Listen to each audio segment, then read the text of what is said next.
Hello viewers, welcome back to Pakistani real reacts. दोस्तों, आज इस वीडियो पर मैं रिएक्शन देने वाला हूं। उस वीडियो का टाइटल है Pushpa 2 movie break all records in 6 days. जी हाँ दोस्तों, पुष्पा 2 मूवी ने तमाम रिकॉर्ड तोड़ डाले 6 दिनों के अंदर ही। क्या ये सारा माजरा है? बड़ी जबरदस्त सी डिस्कशन होने वाली है। पहले वीडियो को स्टार्ट करते हैं, इसके बाद इस पर डिस्कस करेंगे। तो let's start the video. Allu Arjun की पुष्पा 2 ने वो कर डाला है जो आज तक कोई इंडियन मूवी नहीं कर पाई है। सिर्फ एक हफ्ते में इस फिल्म ने 1000 करोड़ रुपए कमा लिए। मतलब पुष्पा ने इनके मेकर्स पर पुष्पों की नहीं बल्कि नोटों की बारिश कर दी है। एक टाइम बॉलीवुड में कोई फिल्म 100 करोड़ भी कमा लेती थी तो उस फिल्म के हीरो के जो फैंस होते थे वो हीरो को भारत रत्न देने की डिमांड करने लगते थे। और आज हाल ये है कि पुष्पा 2 ने पहले दिन ही वर्ल्ड वाइड 283 करोड़ रुपए कमा लिए। मूवी के हिंदी के वर्जन ने ही एक वीक में ऑलमोस्ट 400 करोड़ रुपए बना लिए। यूजुअली हमारे इस चैनल पर हम लोग हिंदी फिल्मों की कमाई की बात करते नहीं है, लेकिन जिस तरह एक के बाद एक साउथ इंडियन मूवीज 800,000 करोड़ रुपए कमा रही हैं, जिस तरह साउथ इंडिया की डब फिल्मों ने हिंदी बेल्ट में ही ओरिजिनल हिंदी फिल्मों को पीछे छोड़ दिया है, हमको लगा इसकी केस स्टडी करनी जरूरी है। नहीं, हमें लगा हमारे व्यूअर्स को ये जरूर डिस्कस करना चाहिए, आपसे ये जरूर बात करनी चाहिए कि क्या रीजन है कि एक टाइम हिंदी वाले जो साउथ इंडियन डब्ड मूवीज को देखकर बड़ा मुंह बना लेते थे, आज उन्होंने साउथ इंडियन सिनेमा को हिंदी इंडस्ट्री से भी बड़ा बना दिया, मान लिया है। आज की वीडियो में हम दोनों बात करेंगे। पहली हम आपको ये बताएंगे कि पिछले 4-5 सालों में इन साउथ इंडियन मूवीज ने कितना बिजनेस किया है और इन फिल्मों के कंपैरिजन में बड़ी हिंदी फिल्में बिजनेस के मामले में कहां स्टैंड करती हैं। इसके बाद हम उन रीजंस की बात करेंगे जिस वजह से लोग इन साउथ इंडियन मूवीज से इतना कनेक्ट कर पा रहे हैं। मगर इससे पहले कि मैं साउथ इंडियन मूवीज से आपके कनेक्ट होने की बात करूं, मैं आपसे पूछता हूं, आप भी नए साल में किसी से कनेक्ट कर रहे हो या नहीं? हेलो, अब 2025 ऑलमोस्ट आ गया है, क्या प्लान्स हैं? रेजोल्यूशंस वगैरह बनाया नहीं बनाया? आपसे पूछ रहा हूं मैं। सिंगल लोगों का सही है बॉस, 24 में भी सिंगल, 25 में भी सिंगल। हेलो, जानना है ना आपको कि अब 2025 कैसा जाएगा? 2025 में आप रिलेशनशिप में आ पाओगे या नहीं आ पाओगे, सबको जानना है। जैसे मुझे एक चीज जाननी है कि इस साल यानी आगे आने वाले साल 2025 में अगर नया घर बनाना है तो कैसे खरीदूं, कैसे बनाऊं? सबका सपना होता है। जैसे आप में से कई लोग रिलेशनशिप में होंगे, आपको ये जानना होगा कि वो रिलेशनशिप लॉन्ग टर्म चलेगा भी या नहीं चलेगा। क्या 2025 में शादी होगी या नहीं होगी, और होगी तो किससे होगी, कैसे होगी, कहां होगी? शॉकिंग बात है कि सब कुछ आप जान सकते हो सिर्फ अपनी डेट ऑफ बर्थ से। जी हाँ, किसी भी एस्ट्रोलॉजर से आप बात करो, उनको अपना डेट ऑफ बर्थ शेयर करो, वो आपकी पूरी कुंडली बना देंगे। 2025 में चीजें कैसे होंगी, कब होंगी, ये भी बता देंगे। ये एक ऐप है एस्ट्रोटॉक, काफी फेमस ऐप है। एस्ट्रोलॉजर सिर्फ डेट ऑफ बर्थ से बता देंगे, कितनी बढ़िया बात है। और एक मस्त चीज है, एस्ट्रोलॉजर्स के साथ फर्स्ट चैट बिल्कुल फ्री है, इसलिए बोलो डिस्क्रिप्शन में लिंक दिया, उस पर क्लिक करके एस्ट्रोटॉक को डाउनलोड करो और जानो आपके ईयर 2025 यानी आगे आने वाले साल के बारे में। वीडियो में आगे बढ़ते हैं। दोस्तों, 2015 में राजामौली साहब की बाहुबली का फर्स्ट पार्ट रिलीज हुआ था। इसके डब्ड वर्जन ने तहलका मचा दिया था। उस टाइम इस फिल्म के हिंदी वर्जन ने सिर्फ 5.25 करोड़ की कमाई की थी, लेकिन उस टाइम ये सबसे ज्यादा पैसा कमाने वाली साउथ की डब्ड हिंदी फिल्म बन गई थी। मगर आप जानते हैं 2 साल बाद जब बाहुबली का सेकेंड पार्ट हिंदी में रिलीज हुआ तो उसने कितने पैसे छापे? 2017 में बाहुबली के सिर्फ हिंदी डब्ड वर्जन ने 248 करोड़ रुपए, 248 करोड़, 5.25 करोड़ से सीधा 250 करोड़। इतना इंसेंट पैसा था कि इसने पूरी साउथ इंडियन इंडस्ट्री के साथ साथ हिंदी फिल्म इंडस्ट्री को भी हिलाकर रख दिया। अब तक साउथ के लोग भी अपनी फिल्मों को हिंदी में लाने को लेकर ज्यादा सीरियस नहीं थे, क्योंकि वो इसे एक मार्केटिंग नहीं मानते थे। लेकिन बाहुबली 2 ने जब हिंदी में ऑलमोस्ट 250 करोड़ रुपए कमाए तो सबका सर ही चकरा गया, घूम गया। बस फिर क्या था, उसके बाद कन्नड़ इंडस्ट्री से KGF 1 और 2 आई, एस राजामौली सर की RRR आई, पुष्पा आई और अब पुष्पा 2। ये सारी वो फिल्में जिनकी लाइफ टाइम कमाई 1000 करोड़ से ऊपर की हो गई है, और इस कमाई में से एक मोटा चंक इन्हीं हिंदी बेल्ट से इन लोगों को मिला है। इससे पहले कि मैं इस पार्ट पर आऊं कि ये फिल्में अपने हिंदी वर्जन में इतना मैसिव बिजनेस कैसे कर ले रही हैं, इनके कंटेंट में ऐसा स्पेशल क्या है, क्यों नॉर्थ के लोग इससे कनेक्ट कर रहे हैं, इससे पहले मैं आप लोगों को इन फिल्मों की कमाई के बारे में थोड़े नंबर्स बता देता हूं। सुन के थोड़ी जलन अच्छा लगेगा आपको। अल्लू अर्जुन की पुष्पा 2 ने सिर्फ एक वीक में 1032 करोड़ कमा लिए हैं। इससे पहले बाहुबली ने 10 दिनों में 1000 करोड़ कमाए थे। कल्कि की बात करूं, 16 दिनों में 1000 करोड़ कमा लिए थे। KGF चैप्टर 2 और RRR को भी 1000 करोड़ कमाने में इतने ही दिन लगे थे। इसके अलावा जवान और पठान जैसी हिंदी फिल्मों को 18 और 27 दिन लगे थे 1000 करोड़ कमाने में। मेरे पास गिनाने और बताने के लिए और भी नंबर्स है, लेकिन मुझे लगता है जो बात मैं समझाने की कोशिश कर रहा हूं वो अभी तक एस्टैब्लिश हो चुकी है, और वो ये है कि साउथ इंडियन फिल्में आज पूरे इंडिया में रूल कर रही हैं। अब सवाल आता है कि क्या रीजन है कि ये साउथ इंडियन फिल्में नॉर्थ इंडिया के ऑडियंस के साथ ज्यादा अच्छे से रूल कर रही है। देखिए, सबसे बड़ा रीजन इन फिल्मों से कनेक्ट का है वो ये है कि इन फिल्मों का भारतीय कल्चर से जुड़ा होना। हिंदी फिल्मों को लेकर बहुत सारे दर्शक जो है उनकी आम शिकायत या कंप्लेंट होती है कि ये लोग बहुत ज्यादा वेस्टर्नाइज हो गए। हिंदी फिल्मों के डायरेक्टर्स को पता नहीं क्यों ये लगने लगा है कि मल्टीप्लेक्स में जाने वाली जनता फिल्मों में एक्शन पसंद ही नहीं करेगी। वो एक्शन फिल्में बनाते भी हैं तो बहुत नकली लगती है, इसलिए वो ऐसी फिल्में बना रहे हैं जिससे किसी भी लेवल पर ज्यादा लोग कनेक्ट नहीं कर पा रहे। जबकि इसके उलट साउथ की फिल्मों में अगर हीरोइन साड़ी पहनती है तो उसके कैरेक्टर देसी भी लगते हैं और रियल भी लगते हैं, लोग कनेक्ट भी करते हैं, उसमें बनावट नहीं होती है, जिससे लोगों को उनमें भारतीय होने की झलक भी दिखती है। यही रीजन है कि इन फिल्मों की एक पैन इंडिया अपील भी है। मसलन लोगों को बाहुबली क्यों अच्छी लगी, आप ही बताइए? क्योंकि उसे देखकर लोगों को लगा कि ये कहानी हमारे कल्चर से निकली है, जिसमें इमोशन भी है, मैसेज भी है, एक्शन भी है और इनोवेशन भी है। यही बात लोगों को राजामौली सर की RRR में भी लगी थी। उसमें देशभक्ति भी थी, हिस्ट्री भी थी, दो दोस्तों के रिश्ते का इमोशन भी था और सबसे ऊपर टेक्नोलॉजिकल ब्रिलियंस भी था। नॉर्थ इंडिया में साउथ की फिल्मों को पसंद करने वाले लगभग हर आदमी का मानना है कि टेक्नोलॉजी के मामले में, ग्राफिक्स के मामले में, स्पेशल इफेक्ट्स के मामले में साउथ इंडियन फिल्में हॉलीवुड में किसी मामले से कम नहीं है। इसका सबसे बड़ा सबूत यह है कि जब राजामौली ने बाहुबली बनाई या RRR बनाई तो इसकी तारीफ अवतार और टाइटैनिक जैसी हिस्ट्री की सबसे सक्सेसफुल फिल्में बनाने वाले डायरेक्टर जेम्स कैमरन ने भी की। दूसरी तरफ अगर आप हिंदी फिल्मों की टेक्नोलॉजी को इससे कंपेयर करें तो वो काफी पीछे थी। आपको याद होगा जब रजनीकांत और अक्षय कुमार की रोबोट 2 रिलीज होनी थी तो उसकी रिलीज इसलिए भी आगे टल गई थी क्योंकि डायरेक्टर को फिल्म के ग्राफिक्स पसंद नहीं आ रहे थे। उन्हें लग रहा था कि अभी इसमें परफेक्शन नहीं है। और वहीं हिंदी फिल्मों में ग्राफिक्स और स्पेशल इफेक्ट का क्या हाल है, अगर इसे समझना चाहते हो तो करण जौहर की ड्राइव देख लो। फिल्म के स्पेशल इफेक्ट देखकर आपको बिना प्रेग्नेंट हुए ही उल्टी आ जाएगी। जबरदस्त।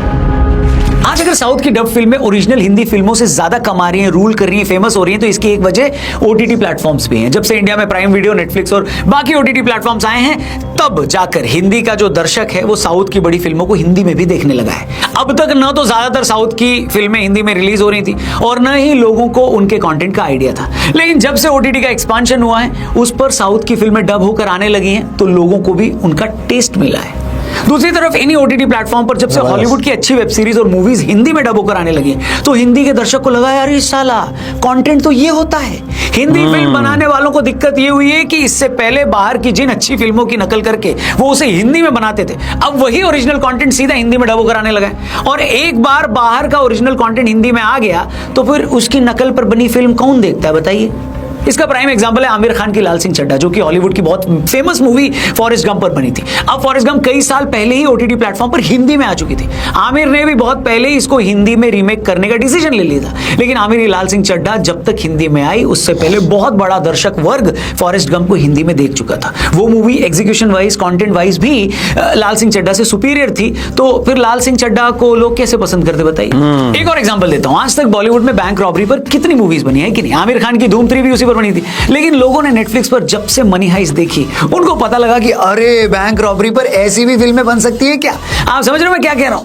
OTT ने किया ये कि दुनिया के हर जॉनर की बेस्ट से बेस्ट मूवी को हिंदी में लोगों के घर तक पहुंचा दिया। अब आप घर में 200 रुपए महीना खर्च करके नेटफ्लिक्स पर अनलिमिटेड कंटेंट देख रहे हो और इस बीच एक हिंदी मूवी रिलीज होती है जिसके बारे में आपको पता है कि ये कॉपी है या उतनी इंप्रेसिव नहीं लग रही है, तो आपका दिमाग थोड़ी ना खराब है कि आप 2000 रुपए लगाकर फैमिली के साथ उसे देखने जाओगे हैं? क्या बात है सर, क्या बात है सर। अब साउथ इंडियन सिनेमा ने इस बात को बहुत टाइम पहले समझ लिया कि लोगों को अगर थिएटर लाना है तो कुछ ओवर द टॉप बनाना पड़ेगा, अलग बनाना पड़ेगा, रेंज से बाहर बनाना पड़ेगा। लेकिन ये ओवर द टॉप बनाने के लिए पहले एक बढ़िया स्टोरी होनी चाहिए, फिर एटली और राजामौली सर जैसे बढ़िया डायरेक्टर होने चाहिए, वर्ल्ड लेवल के ग्राफिक्स होने चाहिए। उन्होंने इस बात को टाइम से समझा कि भाई जो बंदा थिएटर जा रहा है, आपकी फिल्म देखने आ रहा है और बड़ी स्क्रीन पर देखने आ रहा है, उसका पैसा वसूल होना चाहिए। तभी तो उन लोगों ने RRR बनाई, पुष्पा बनाई, KGF बनाई, बाहुबली 2 बनाई। हिंदी इंडस्ट्री यहां पर 2 लेवल उनसे पीछे रहेगी। पहला लेवल तो ये कि इस तरह के एक्सट्रीम एक्शन जॉनर में मूवी बनाने वाले यहां डायरेक्टर्स नहीं थे, न वैसे स्पेशल इफेक्ट्स थे। जवान जैसी मूवी जो हिंदी में बनी भी थी तो उसका डायरेक्टर भी साउथ से था। दूसरा पॉइंट, जहां साउथ ऐसी मूवी को बनाने में हिंदी इंडस्ट्री से आगे निकल गया, उसका रीजन है सुपरस्टार्स। हिंदी मूवी में आमिर वैसे ही लिमिटेड फिल्में करते हैं, सलमान और अक्षय भाई की अब उम्र हो गई है, लेकिन साउथ में उनके पास प्रभास है, अल्लू अर्जुन है, यश है, रामचरण है, जूनियर NTR है। शाहरुख भाई ने भी टाइम से इस बात को रियलाइज किया कि भाई कुछ लार्जर देन लाइफ देना पड़ेगा, तो अभी उन्होंने ब्रेक के बाद जवान और पठान जैसी मूवीज की और उसका रिजल्ट सबके सामने। लेकिन जवाब में राइटर डायरेक्टर साउथ से ही है। हिंदी में स्त्री 2 भी चली तो उसका भी यही रीजन था कि वो हॉरर कॉमेडी एक ऐसे जॉनर में बनी जिस पर हिंदी में कम ही फिल्में बनी, लेकिन उसका बैकग्राउंड भी एक गांव या छोटे शहर का था जिसकी वजह से लोगों ने उससे कनेक्ट किया। ऐसा नहीं कि जैसी फिल्में आज साउथ बना रहा है वैसी हिंदी में नहीं बनी है, बनी है। 70s की बात कर लें, सलीम जावेद साहब ने अमिताभ बच्चन जी को लेकर जो फिल्में बनाई, उनमें जो उनका एंग्री यंग मैन वाला लुक दिखाया वो आज का एक्शन हीरो ही तो था। अगर आप केजीएफ में यश के कैरेक्टर को देखेंगे तो आपको काला पत्थर के अमिताभ बच्चन जैसा ही लगेगा। आपको साउथ की कई फिल्मों के हीरो में धर्मेंद्र और सनी देओल के एक्शन की झलक मिलेगी। लेकिन जब हिंदी फिल्मों पर वोकिज्म हावी हो गया, वो आर्चीज जैसी फिल्में बनाने लग गए जो किसके लिए बनाई, क्यों बनाई, किसके कहने पर बनाई, किसको पता ही नहीं चला, तो कैसे आगे गाड़ी बढ़ेगी बताओ भैया। एंड में मुझे ये कहने में कोई हर्ज नहीं है कि नॉर्थ की ऑडियंस में एक परसेप्शन ये भी बन गया है कि साउथ वाले अपनी फिल्मों में अपना कल्चर दिखाते हैं।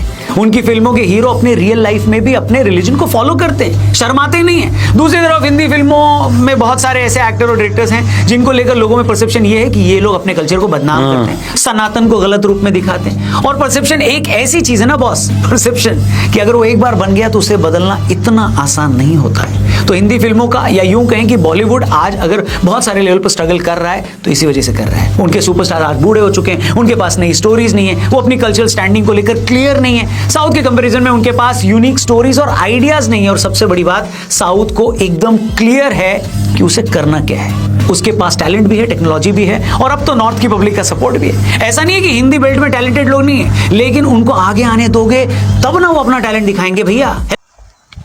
जी दोस्तों, देखिए वीडियो। वही वाली बात कि परसेप्शन जो बन गया है, परसेप्शन मेन चीज़ होती है। और साउथ को पता है कि क्या उसने करना है, वो क्लियर है इस मामले में।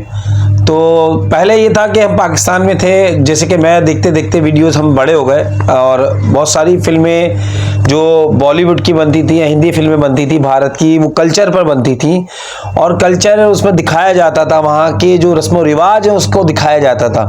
मगर आहिस्ता आहिस्ता हमें तो साउथ का इतना पता नहीं था, मगर हमने जो है वो देखना छोड़ दी बॉलीवुड की भी मूवीज़, क्योंकि सिर्फ एक्शन दिख रहा था, इसके अंदर कोई जज्बात नहीं थे, कोई ऐसी चीज़ नहीं थी जिसको देख के हम जो है वो हो सकें कि हाँ भाई हमें मज़ा आ रहा है देखने में। और ज़्यादातर जो है वेस्टर्न कल्चर को फॉलो किया जा रहा था, वेस्टर्न चीज़ों को फॉलो किया जा रहा था। तो अब ऐसे में जो पुष्पा जो मूवी है, बेसिकली और मूवीज़ आई हैं मगर इतना पाकिस्तान में नहीं देखी गई, मगर पुष्पा के हवाले से जब पाकिस्तान में इसकी पज़ीराई ज़्यादा हुई है, क्योंकि पुष्पा में एक भरम भी है और एक कल्चर भी दिखाया गया है, और जो है लोकल जो भारत की रीति रिवाज है उसको भी दिखाया गया है।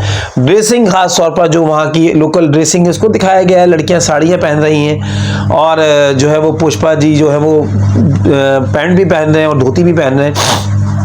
सराउंडिंग में जो लोग हैं वो भी वहाँ का जो नॉर्मल ड्रेस होता है साउथ का वो पहने में। तो ये चीज़ लोगों को दिखे कि हाँ भाई ये जो चीज़ है उनको अट्रैक्शन उसको मिली है इस चीज़ से, और काफ़ी ज़्यादा क्लियर हुआ है साउथ अपने आप को पेश करने में लोगों के सामने। तो इस वजह से अब हमें भी साउथ की मूवीज़ देखनी ही पड़ेंगी, क्योंकि डब मूवीज़ जो आ गई जब से OTT प्लेटफॉर्म जिसका इन्होंने जिक्र किया है, तो उस हवाले से अब बेहतरीन मूवीज़ जो है वो भारत की और बाहर की वेस्ट की भी जो है वो लोगों तक पहुंच रही हैं, चाहे वो किसी भी ज़बान में हो। तो ऐसे में हिंदी जो मूवी जिन्होंने मार्केट में राज किया एक ज़माने में, अब वो जो है वो उनके हालात सही नहीं है। और सबसे बड़ी बात कि बड़े बड़े जो सुपरस्टार हैं वो बूढ़े हो चुके हैं और उन्होंने ही राज किया है हमेशा इंडस्ट्री पर, तो और किसी को और को मौका मिला नहीं है, दिया नहीं है। क्या हुआ क्या नहीं हुआ इसका तो कुछ नहीं कह सकते। तो साउथ की इंडस्ट्री में काफ़ी ज़्यादा यंग स्टार जो हैं वो आ चुके हैं वो एज अ सुपरस्टार, और वो बेहतर परफॉर्म कर रहे हैं। तो लोगों को तो भाई देखें तफरी चाहिए, लोगों को तो मज़ा चाहिए। जो भी उनको मज़ा देगा, जो भी तफरी देगा, वहीं लोग अपना पैसा खर्च करना पसंद करेंगे। तो मेरी नज़र में 1000 करोड़ का बिजनेस जो कि पुष्पा 2 ने कर लिया है एक हफ्ते के अंदर, ये बहुत बड़ी बात है। इससे दिख रहा है कि अब भारत की जो फिल्म इंडस्ट्री है वो किस तरफ जा रही है। दोस्तों फिलहाल के लिए इतना ही। अगर आपको ये वीडियो पसंद आई तो चैनल को ज़रूर सब्सक्राइब कीजिए और वीडियो को लाइक एंड शेयर कीजिए।